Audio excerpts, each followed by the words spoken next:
Hey guys, what is up? It's Grace, and it is the time of year where everyone is starting to think about college, and I have a video that I think will help everyone out. Around this time every year I start to get texts from people that are underclassmen that I'm friends with that I know, and they ask me about scholarships because I had a full ride to every single college I applied for, and I thought that this would be a good way to just get it all out of the way, help everyone, tell them all of my tips and tricks to everything that I am aware of, like resources, basically how to get a full ride to the college of your dreams. So a little background, I applied to UK, U of L, Duke, Yale, Stanford, what are the other ones? Northwestern, University of Chicago. I don't even know how that is. That's the ones that I was considering. So I applied to all of those, and I did get a full ride to every single one. I ended up at the University of Kentucky, which I'm so happy I ended up there. That was actually a bit of a dilemma in my family because I was going to go to Duke to like the last second, and then I ended up at UK. So I'm really happy I made that decision, but I can still help you guys with getting into your college of your dreams and basically just, you know, kicking butt and getting scholarships. The first tip that I want to say, and kind of just a little bit of encouragement, you do not need to be a genius to get a full ride.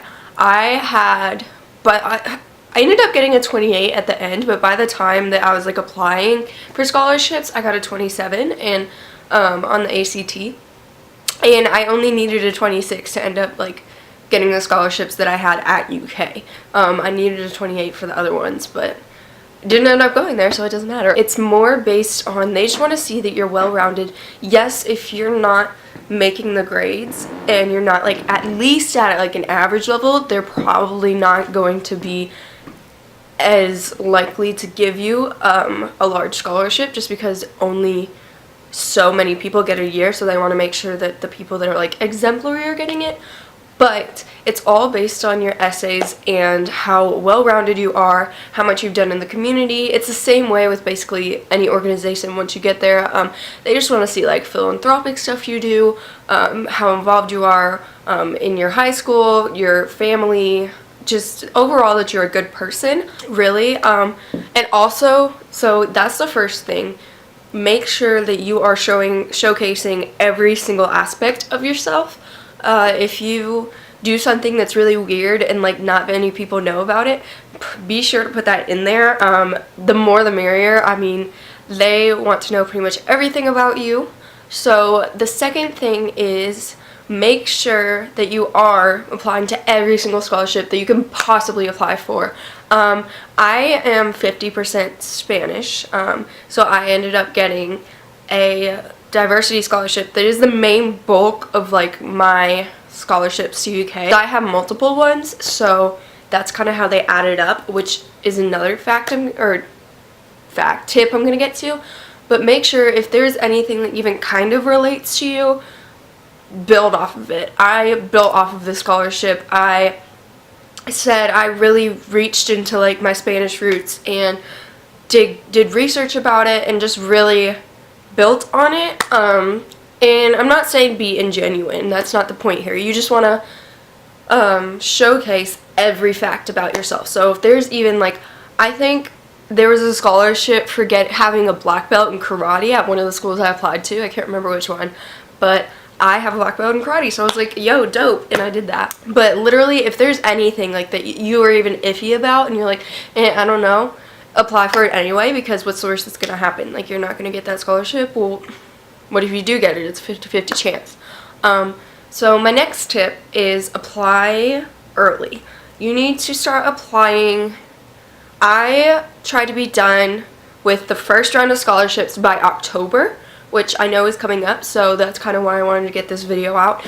And once you're done with October, there's another set that usually have to be due by the beginning of December.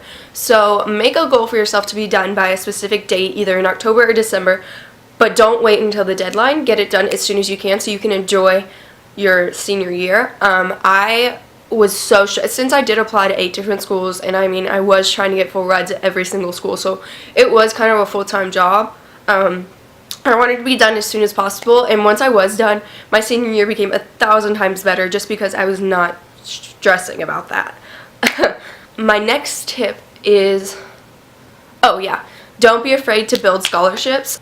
Most of the time, I know there's one full ride that you can get at UK that is a full ride, and that's if you get a 31 on the ACT. Well, no one usually gets that. Like, no, I mean, yeah, someone has to get the scholarship, but like, if you're not super sickly smart, that's just not the route you need to go. A lot of people advertise that as the only way to get a full ride, but it's not. Stack as many scholarships as you can, even if they are not given by the school. Research scholarships that are just like on the internet that you can get money for. I have quite a few scholarships that are just like, oh, here's $1,000, but like $1,000 is $1,000, and if it's $1,000 a semester, that makes a huge difference. So make sure you're researching every single resource that you can possibly use. I think it was QuestBridge. They give full rides to people who have low income families, and it's not even like low income, it's like normal basically. You don't have to be like that low on the income like scale to apply, and they give full rides to Ivy League schools. That's how I got the full ride to all of those different schools. I actually kind of butchered it. I was a semi-finalist, and I'm gonna be honest, I butchered it because I did not want to go to Duke, and I knew that if I got the full ride, I'd be pressured to go there. So they kind of, like, I was like in the second place round, and then I butchered it so that I wouldn't get it, if that makes sense. I know that's kind of stupid, but if you do get it, you're also bound in a contract to go there. And so yeah, but I know I would have gotten it since I did make it that far if I did not basically butcher it. But that is, if you're interested in going to an Ivy League school, if you're interested in doing something, anything like that, there's a huge list of schools that they work with, so if any, just check them out. I can't remember, it's QuestBridge something.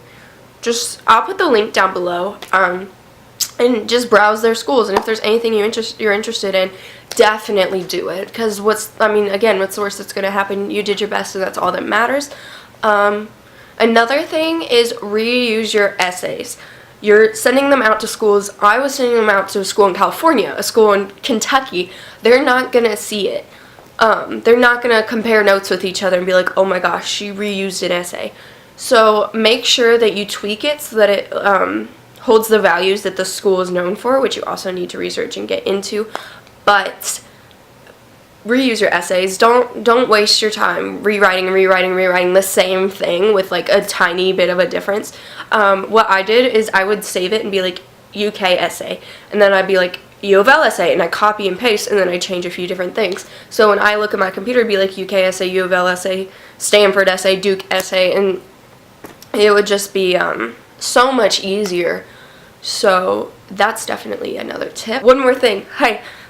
Yeah, apply to as many schools as possible so that you do have a backup plan. So like, I didn't know if I was going to go to UK or not, but I was dead set on Duke. And then like, I applied anyway, and so when I decided I didn't want to go to Duke and I wanted to go to UK, I had that full ride ready for me. You do have to accept some scholarships before a certain amount of time, but it's usually pretty late, like May or June. So I'm trying to think. It's really not, I don't understand, like, it's really not that hard. It's pretty simple, honestly. A lot of people just don't think outside the box and think to try and get a full ride. They just assume that they can't. So I think that's all the tips I have. Yeah, I mean, if I think of anything else, I'll put it in the description below. If you have any questions, I'm going to be more likely to know the answer to them, because if there's anything I forgot, I will know the answer to it. I just forgot to put it in here. So comment below any questions that you have. Feel free to DM me on any social media. I can definitely help you out and try and get you into the school of your dreams. I'm your #1 supporter. Follow your dreams, and remember that if something doesn't work out, or if you decide last minute that you don't want to go somewhere because of, like I did, that it's going to be fine. I'm fine. Yeah, that's basically all I have. I really hope this helped you out in some way. I'm so excited that you're going on this journey of college, and it's seriously so much fun and so rewarding. I'm loving it. My sophomore year has been so much fun. So yeah, I will see you guys in my I will see you guys in my next video. Comment, like, subscribe because it really helps out my channel. Bye guys! Put down the weapons you fight.